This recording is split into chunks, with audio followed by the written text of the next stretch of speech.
What's going on, guys? Ty here from YoreMTG, and Rivals of Ixalan has just released, and it's time to do another one of those small little sealed guides, including this time around actually some draft tips too. So we're gonna take a look at draft and sealed for Rivals of Ixalan. And as you may or may not know, if you do sealed with Rivals of Ixalan, you will also get 2 packs of normal Ixalan. So for these 4 packs, we're going to take a look at pack 1, pick 1 for draft, and we're also going to build a little sealed deck together with these 2 packs. So we're going to crack them open, and then we're going to see what we're able to build. And Rivals of Ixalan is quite an interesting set. A lot of people really like it, and I do too. So I think it's a cool set, and I think if we want to get into drafting or playing sealed or limited Magic, maybe this is a good time to start. So we're gonna crack into the first pack, get some focus on there, and then just go nuts. Press that little thing right there.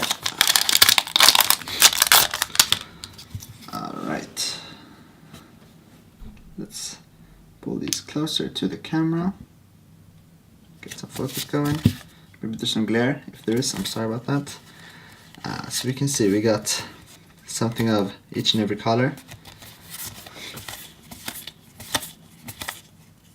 A Deathless Ancient, Call to the Feast, Navigator's Ruin, and a Sunpel Grove. So we got a rare land that we can help our mana base with, which is a decent card to have. We also got a foil island, so that's always pretty. These are not gonna do much for us. We're gonna put them over to the side. We've got Sunpel Grove there, so that's cool. And if you wanna do pack 1, pick 1 in this pack, I think this is a very strong card. Maybe you don't want to go into vampires directly, but there's usually a bunch of vampire support. But that is a very good card, I think. It's hard to tell really, but I do like Call to the Feast. I do like vampires for Ixalan draft. But now we moved on to Rivals of Ixalan, so there's not very much of normal Ixalan draft left. Second pack of Ixalan. This is kind of the boring stuff you've all seen before. This set's been out for a couple of months. This is a fantastic limited card. So that's awesome.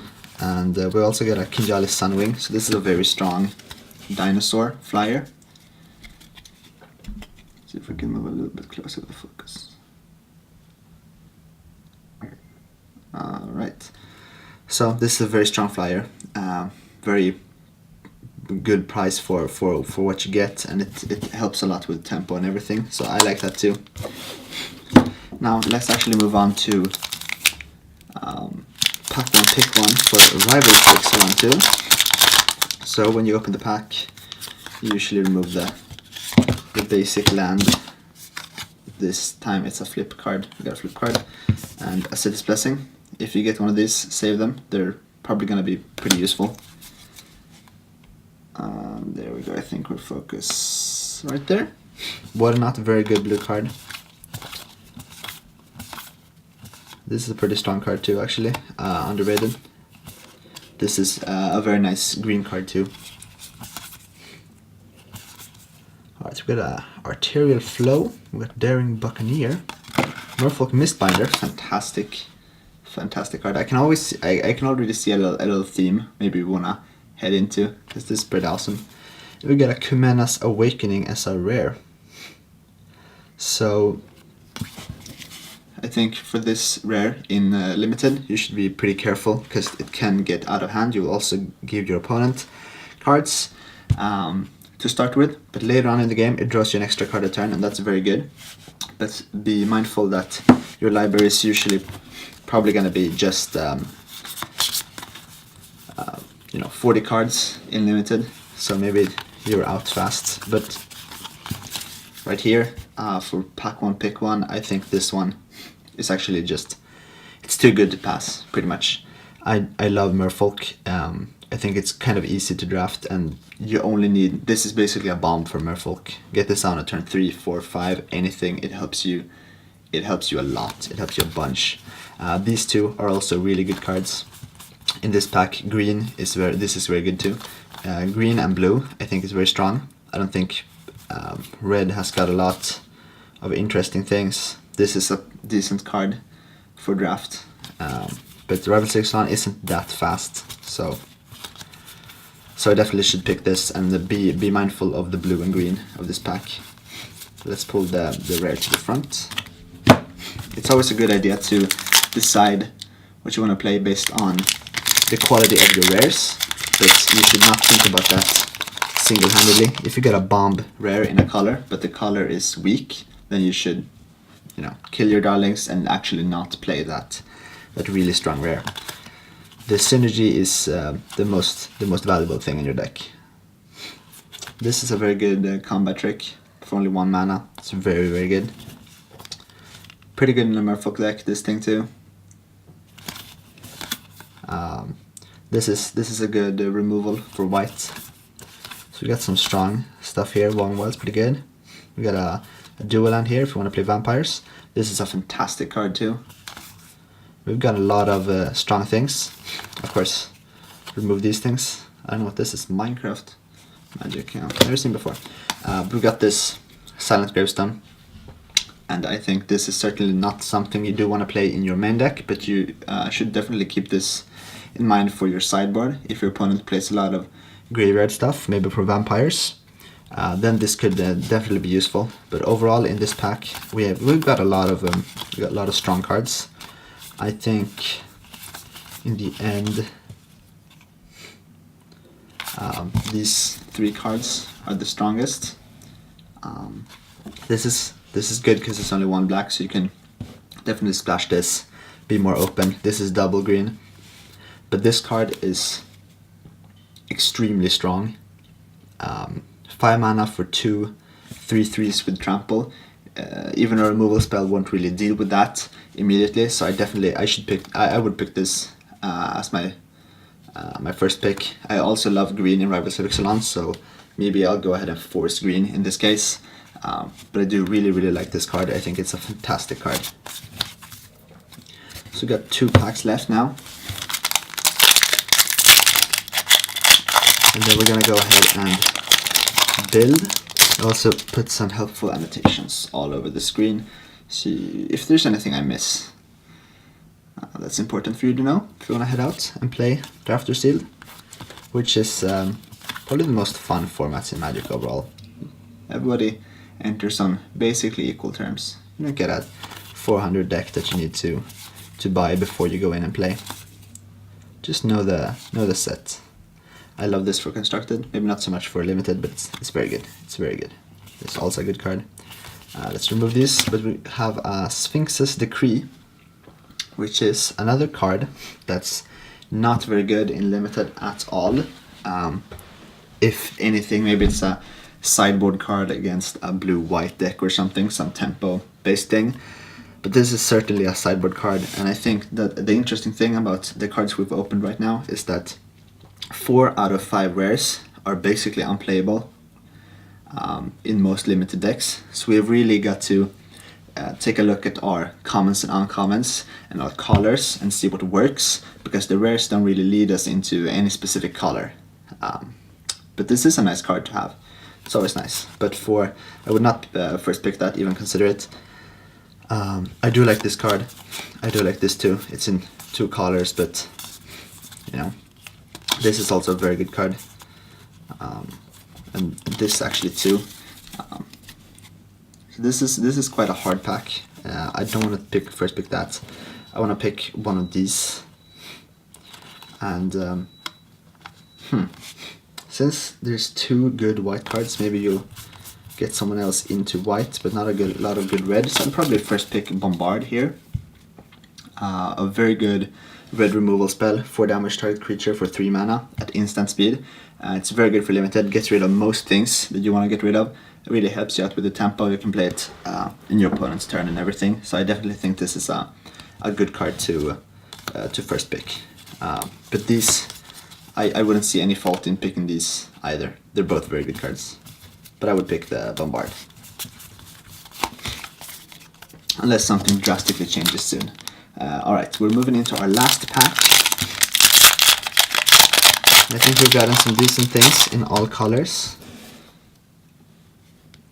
Maybe this will help us decide. We got a negate here. Companion. Alright. This is a very, very, very good green card. Green dinosaur. And our rare here is actually a mythic. And it is the Immortal Sun. We got, of course, these things. Let's move them to the side. So the Immortal Sun is something that's I definitely think you should play. It goes into any deck whatsoever. Planeswalkers, no planeswalkers, doesn't matter. But you draw additional cards, you buff your creatures, and your spells cost less. So this is basically it makes you cheat at Magic. This is a fantastically strong card. If you manage to get it out as quick as possible, and then you can just go ahead. You'll have so much advantage that it's really, really hard for you to lose. If you're behind even, this should help you a lot, unless you have a completely empty board and you're like facing 7 creatures or something. This is certainly the first pick for this pack. It goes into anything. You can definitely you will play this card once you pick it. Don't matter which color. Other than that, I think this Cacophedon, whatever, I definitely think this is a good card too, but I would certainly pick the Immortal Sun. So that helps us out. It doesn't really put us into any color, but it does help us out. So what I'll do right now is I'll take these cards and I'll color sort them. Let's take this card, this pack for example, to begin with. Get some focus down here. And I will sort them by color. White, black, we got green, we got red, we got blue, we got red, we got black, another artifact, we got red, blue, red. And I'll do that with everything. Put a dual land over there, another artifact, green, black, white, and so on. And I'll come back once I've color sorted everything, so you don't have to sit through all of this. So I'll be right back. Alright, I'm back. Through the magic of editing, I've sorted all of the colors, and well, one thing I've noticed with this format is it could be kind of hard to decide what the color is that you want to actually play. What I noticed here is that we've got a lot of red stuff, but I'm not a huge fan of red stuff, but I still think it's probably good enough. A painful thing, the most painful thing, is that these 2 cards are probably the best Merfolk uncommons that you could possibly get, but we only have 4 Merfolks out of all these cards, which is too bad. And that leads me to think that this might be a decent splash, just because this card is so powerful. It's ridiculously strong. But I do like our dinosaurs, and we also have 2 lands that can help us play 3 colors. So I think I want to move into Naya, which is green, red, and white. And I do not particularly like our black things. This is a decent flyer, but I dislike it against all the 1 damage things. This is a fine card too. This is a fine card. This is a good card. But I'm not a huge fan of black. So we're going to move black to the side, right over there. And then we're going to take a look at blue, which we don't have a lot of blue cards, which is sad, because some of the blue cards are very strong, and I did want to play Merfolk to start with, but we don't have enough Merfolk and not enough good blue. Out of these artifacts, I definitely think that the Immortal Sun is a card that's worth playing, so we're gonna play that. But I do not really feel like these other 3 artifacts are good enough for our deck. So we'll take a look at this to help stall the board in the early turns until the late game, because the late game is going to provide a lot of heavy hitting dinosaurs, but maybe we're a little low on the 2 drops, for example. So we're going to take a look at this. We're going to keep this in mind, but put them to the side for now. But this thing we're going to play. So I'm going to put all of them right out of frame there. And of course we have these 2 lands that will help us out. Out of these cards, the only really good card is this one for our deck. That's the only thing that's actually in color. I'm not the biggest fan of this card, but we're gonna also keep that in mind because it could be good. Not really sure. Let's move the other cards to the side. Now we got our 3 colors, and we're gonna sort through what I think is playable and not so very playable. So we're gonna start with green. I think this, for example, is a very good card. So I'm gonna put that in the play. And I think this is also a very good card, so I'm gonna put that in play. This is great for dinosaurs. It's a dinosaur tribal card. Play. Great for ramping. Play. Also very good for ramping. Play. Just a very good green removal card. Play. I'm not gonna play this. I think it's a bit too weak. A good dinosaur. That goes into play. And also, this hardy veteran goes into play for now. I don't think it's the best card, but we need 2 drops. No play.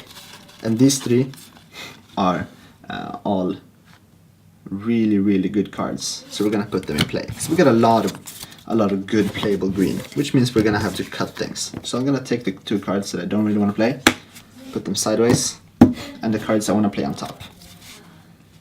Moving on, we have our red. There's some glare. It's kind of annoying. This is a good card, I think, but we're not gonna play a lot of pirates. I'm gonna put it in the unplayables for now. This thing too is good. It's a good artifact removal if somebody plays a lot of artifacts, but it goes into sideboard. We don't want to have that in our main board because, of course, our opponents are not necessarily gonna play artifacts. This is a dinosaur, so we're gonna put it in the playable for now. This is an interesting card. I'm gonna put this in the maybe. I haven't actually played this card myself, so I'm gonna put that into. I'm gonna put it into playable for now because I think it's really good. I do like swashbuckling too. Not sure that we're gonna have room for this. I'm gonna put it into unplayable for now. Thrash of Raptors. I think it's a very good card. I'm gonna put that in playable. This is also a good card, but it's also a 4-drop, which is gonna compete with a lot of other things that we have going on. So we're gonna put that in the no play zone for now. This thing though, I definitely think this is an aura worth playing because it deals 1 damage to the creature we enchant, which can kill enemy creatures, but it can certainly help trigger Enrage on our own dinosaurs. So we're gonna put that into playable. This is particularly for pirates, so I'm not gonna play that for now. Bombard, of course, the first pickable card we talked about earlier. I'm gonna play that. This thing is also good enough, I think, to play. So at least for now, I'm gonna put this into the playable. This is a 2/2 that you can pump, and usually I wouldn't say this is slam dunk. This is the 22nd or 23rd card, but for now, I think I'm gonna put this in the playable pile because it's good. This thing too, because we need some cheap things. Mutiny. Target creature an opponent controls deals damage equals its power to another target creature that player controls. I'm gonna put this in the unplayable pile for now, but we could change that. We're gonna have a look through that later, see if there's anything missing. Sea Red, I think it's a good card, but we don't necessarily need that. This is another one of those. I'm gonna put it in the playable pile.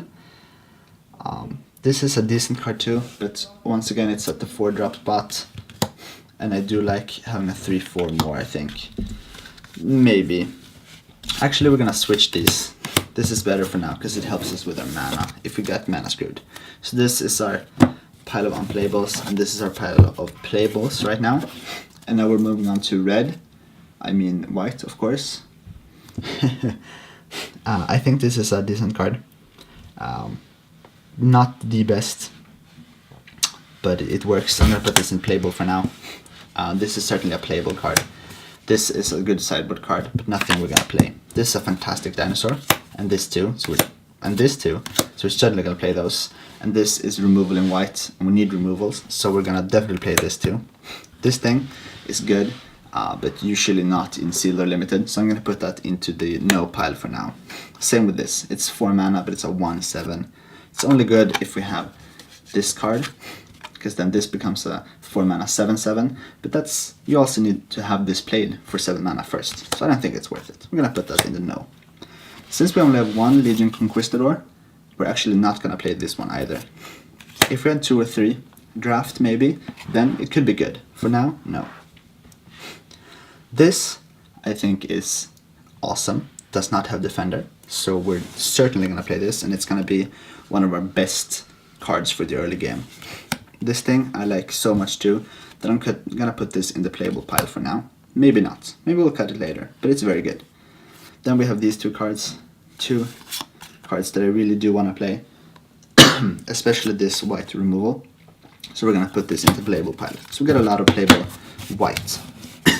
But if you count our cards now, because we have 4, we've got 8, 10, 11, 12, 13, 14, 15, 16, 17, 18, 19, 20, 21, 22, 23, 24, 25, 26, 27, 28, 29, 30, 31, and 32. That's 10 cards too much. Maybe 9. But that means we're gonna have to cut things. But what we're gonna do now is we're gonna put these cards up in a curve from 1 mana to the maximum amount of mana we have. We're gonna take a look at how the curve looks. So I'm gonna cut to that real quick, and we'll take a look at how the curve looks and what we can cut and what we want to keep. So once again, boom, look at that. This is our curve, and at a quick glance it goes it looks pretty good. It looks like a decent curve. We have a couple of cards to play in pretty much all the mana costs. Maybe we would preferably have some more 3 than 4, but overall this looks pretty good actually. But of course we need to cut things because this is way too many cards. So we're gonna think about what we need to cut. And first of all, I want to take a look at the 4 drops because I think we have at least a couple too many cards here. So we're gonna take a look at these. And I remember that one enchantment, Trove of Temptation. I think we don't want to play this card for now. We actually want to move that out for now. I think that one is a bit too weak for what we have in mind. And we also want to keep a good look at our removals and our non-creatures. We want to have preferably 15 to 17 creatures and just maybe 6 or 7 spells or so for maximum efficiency. And we're going to play, of course, 17 to 18 lands. It all depends. Since we have a lot of help for our early game, I think we're going to roll with 17 lands. That usually is enough, I think. But we'll, of course, take a double look at that.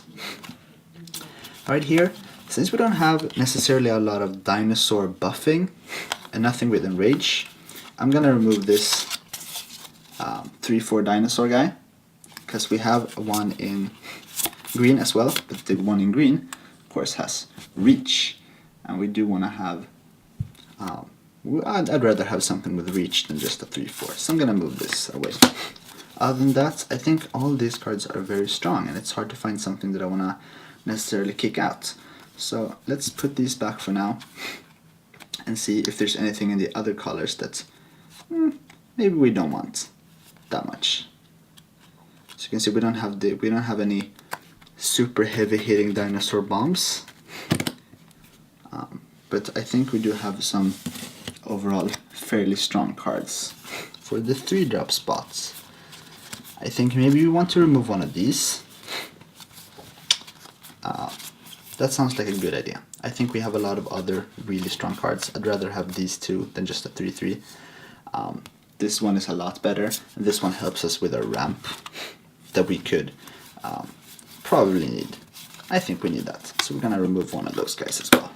So we're only cutting red so far, pretty much. But I mean, red was, I think, our weakest color of the 3.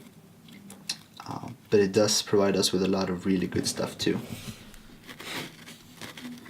Take a look at the 5-drops. I think we want all of these. I think they're all such good cards. Maybe we want to cut this one, but having flying cards is very good. But for now, let's go ahead and cut this because maybe it doesn't really keep up to what we need. We might want to put this back later though, I don't know. It's a very strong card if you have a lot of other dinosaurs. For now, let's put it back. I'm considering removing this card too, just because it doesn't do a whole lot of stuff. But it is good at dealing damage to our opponent, and that's important, I think. Taking a look at the 2-drops. We have a couple of ones here. And out of these, it comes down to these 3 2-drops, I think. Which one of these is the better? And that's a very, very hard question to answer. But taking a look at our lands, I think we do need a lot of green, so maybe we want to keep this one. And it does a good job of, I guess, holding the fort. I'm not really sure, it's just as long as it's our turn, so this kind of wants to attack. And maybe we don't want to do that necessarily right out of the gate. I'm actually gonna go ahead and remove this, I think. I'm actually gonna do it, and I do know that green is probably our most important color, but this you can pump, which is very good.